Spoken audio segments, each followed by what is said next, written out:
ছয় জুলাই ভারতীয় জনতা পার্টির বিশিষ্ট ব্যক্তি ডক্টর শ্যামাপ্রসাদ মুখার্জির জন্মজয়ন্তী উপলক্ষে এক ঐতিহাসিক ঘোষণা দিয়েছেন রাজ্যের মুখ্যমন্ত্রী ডাক্তার মানিক সাহা।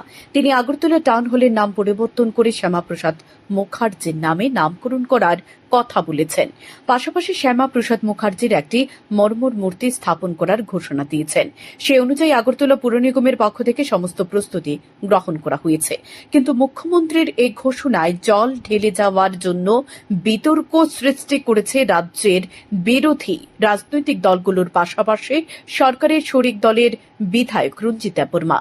সোমবার রবীন্দ্র শতবার্ষিকী ভবনের সামনে আয়োজিত এক অনুষ্ঠানে তিনি বলেন, বামফ্রন্ট সরকারের আমলে ত্রিপুরার রাজ্যের রাজবাড়ী লালমহল থেকে আগরতলা টাউন হল করা হয়েছে, এর বিরোধিতা করা হয়নি। পাশাপাশি রাজবাড়ী দরবার হলের নাম পরিবর্তন করে সুকান্ত একাডেমি করা হয়েছে। অপরদিকে কংগ্রেস সরকারের আমলে ভিক্টোরিয়াল মেমোরিয়াল হাসপাতালের নাম পরিবর্তন করে ইন্দিরা গান্ধী মেমোরিয়াল হাসপাতাল রাখা হয়েছে।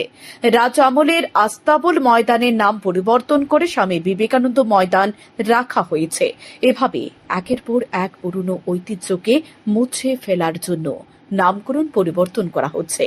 এখন দেখা যাচ্ছে আগরতলা টাউন হলের নাম পরিবর্তন করার ঘোষণা দিয়েছেন বর্তমান মুখ্যমন্ত্রী। এর তীব্র প্রতিবাদ জানানো হচ্ছে। মুখ্যমন্ত্রীর উদ্দেশ্যে দাবি, আগরতলা শহরের মধ্যে অন্য কোথাও শীততাপ নিয়ন্ত্রিত একটি হল ঘর নির্মাণ করে তার নামকরণ শ্যামাপ্রসাদ মুখার্জির নামে করুন, কিন্তু আগরতলা টাউন হল নয়। রাজ্যের বিভিন্ন রাজনৈতিক দলগুলো এভাবে একের পর এক গৌরবময় স্থানের নাম পরিবর্তন করে ত্রিপুরার ইতিহাস মুছে ফেলার প্রতিযোগিতায় নেমেছে। কিন্তু পূর্বতন মুখ্যমন্ত্রী বড়মুড়া, গন্ডাছড়া এবং আগরতলা বিমানবন্দরের নাম পরিবর্তন করে যথাক্রমে হতাইকাতর, গন্ডাতুইসা এবং মহারাজা বীরবিক্রম বিমানবন্দর নামকরণ করেছেন। এর জন্য বর্তমান সাংসদ বিপ্লব কুমার দেবকে ধন্যবাদ জানান বিধায়ক রঞ্জিত দেববর্মা। মাননীয় মুখ্যমন্ত্রী মহোদয়, দীর্ঘদিনের আমাদের রাস আমল থেকে সেই জমি যেটা ছিল লালমহল ছিল, রাস আমলে এটা ট্রেজারি ছিল, সেটা বামফ্রন্ট আমলে সেই জমিটাকে দখল করে সেখানে টাউন হল করা হয়েছে। আমরা বিরোধিতা করিনি, টাউন হল থাকুক, আমরা বিরোধিতা করিনি।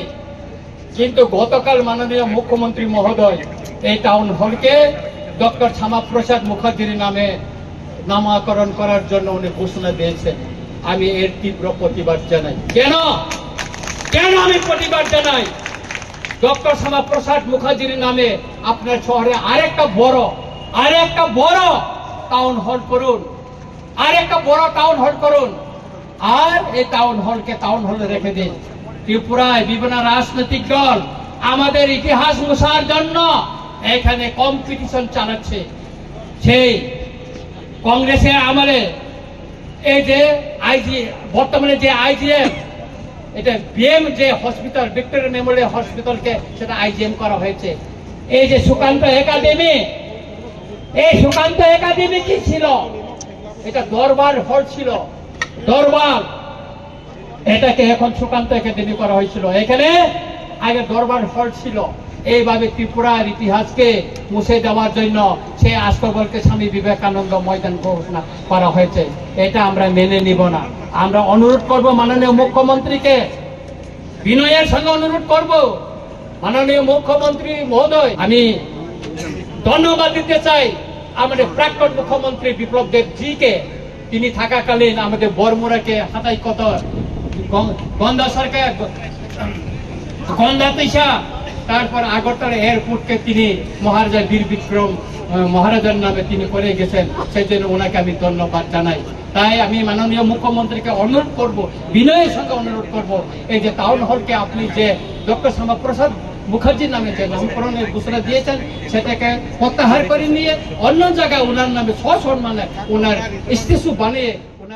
এদিকে আগরতলা পুর নিগমের মেয়র দীপক মজুমদার বিরোধীদের বিরোধিতাকে এড়িয়ে গেলেন। তিনি বলেন, বিতর্ক যারা করেন তারা সবসময় বিতর্ক করেন। আগরতলা পৌর নিগম নিয়ম মেনে মুখ্যমন্ত্রীর ঘোষণা অনুযায়ী Agartala town hall doctor Shyamaprasad মুখার্জির নামে নামকরণ করার জন্য সমস্ত উদ্যোগ গ্রহণ করেছে। এমন মহান ব্যক্তিদের নামে যদি আরও সুযোগ পাওয়া যায় তাহলে নাম পরিবর্তন করা হবে। আগের সরকারকে কাঠগড়ায় তুলে বলেন, তারা যদি ৮০-র দশকে দাঙ্গার সময় মদত পুষ্টদের নাম করে বিভিন্ন স্থানের নাম পরিবর্তন করে গেছেন, তাহলে এখন কেন তারা আগরতলা টাউন হল নিয়ে সস্তা রাজনীতি করছে? খুব দ্রুত আগরতলা টাউন হলে শ্যামাপ্রসাদ মুখার্জির মর্মর মূর্তি স্থাপন করা হবে বলে জানান মেয়র। যাদের নামে করা হয়েছে তাদের উচিতই ছিল না, কিন্তু যেহেতু সরকার ছিলেন, পার্টি দায়িত্বে ছিলেন, তারা করেছেন। আমাদের তখন কোনো আপত্তি করেননি। আজকে যারা আপত্তি করছেন ওইসব ব্যক্তিদের নামে যখন এসব দেওয়া হয়েছে তখন কোনো আপত্তি করেননি। এখন ডক্টর শ্যামাপ্রসাদ মজুমদার একজন রাষ্ট্র বলবো যে নেতা বা মন্ত্রীও ছিলেন, কেন্দ্রীয় মন্ত্রীও ছিলেন সরকারের, এবং ওনার যে অবদান তাকে আমরা সম্মান জানাচ্ছি, শ্রদ্ধা জানাচ্ছি। ওনার ১২৫তম জন্মবার্ষিকী আমাদের রাজ্যের মাননীয় মুখ্যমন্ত্রী উনি ঘোষণা দিয়েছেন। আমি বলব ডক্টর মানিক শাহ সত্যি একজন যোগ্য রাষ্ট্রপুরুষের নামে উনি এটা করেছেন। আমি ওনাকে ধন্যবাদ জানাই। আমাদের পৌর নিগম পক্ষ থেকেও আমরা এটা আরও যাতে সুন্দর সম্মানের সহিত এটা করা যায় সেদিকে আমরা চেষ্টা করব। এদিকে এই বিষয় নিয়ে সংবাদ মাধ্যমের কাছে মুখ খুললেন প্রদেশ বিজেপি সহ সভাপতি সুবল ভৌমিক। ডক্টর শ্যামাপ্রসাদ মুখোপাধ্যায় উনি ৩৩ বছর বয়সে কলকাতা বিশ্ববিদ্যালয়ের উপাচার্য হয়েছিলেন। উনি দেশের জন্য বলিদান হয়েছে। শ্যামাপ্রসাদ মুখোপাধ্যায় কেন্দ্রের মন্ত্রী ছিলেন এবং এত বড় একটা অ্যাকাডেমিশিয়ান। ওনার ব্যাকগ্রাউন্ড, উনি কে ভারতবর্ষে, তারা তো আন্তর্জাতিক ইতিহাস। তাদের কাছে মার্কস, এঙ্গেলস, স্টেলিন, চে গুয়েভার, তাদেরকে নিয়ে ওনারা আছে, মাও সেতুং। তো যারা ৪০ লক্ষ ৫০ লক্ষ মানুষকে গ্যাস চেম্বারে ঢুকিয়ে হত্যা করেছে, তাদের মূর্তি স্থাপন করে ওরা। লেনিন, স্টেলিন, মাও সেতুং যারাই করেছে তাদের ইতিহাসটা জেনে নিতে হবে। আর দেশের জন্য, মানুষের জন্য বলিদান দিয়েছে। তো ইতিহাসটা একটু জেনে নিলে জিতেনবাবুদের সুবিধা হবে। আর এমন কি করেছে, একটা টাউন হল কি কারোর নামে? তো টাউনের মধ্যে ১০০টা হল আছে, সবটাই তো টাউন হল, কিন্তু ওর এমন একটা বিশিষ্ট, এমন একটা মানুষের নামে করা হয়েছে, নামকরণ করা হয়েছে, যাতে আমাদের রাজ্যের মানুষ খুব খুশি যে শ্যামাপ্রসাদ মুখোপাধ্যায়ের একটা স্ট্যাচু সেখানে বসবে এবং টাউন হলের নাম শ্যামাপ্রসাদ মুখোপাধ্যায় হল। এটা আমরা অত্যন্ত খুশি। এটা শুধু ওনারা প্রতিক্রিয়া দিয়েছে। শান্তন টিভি।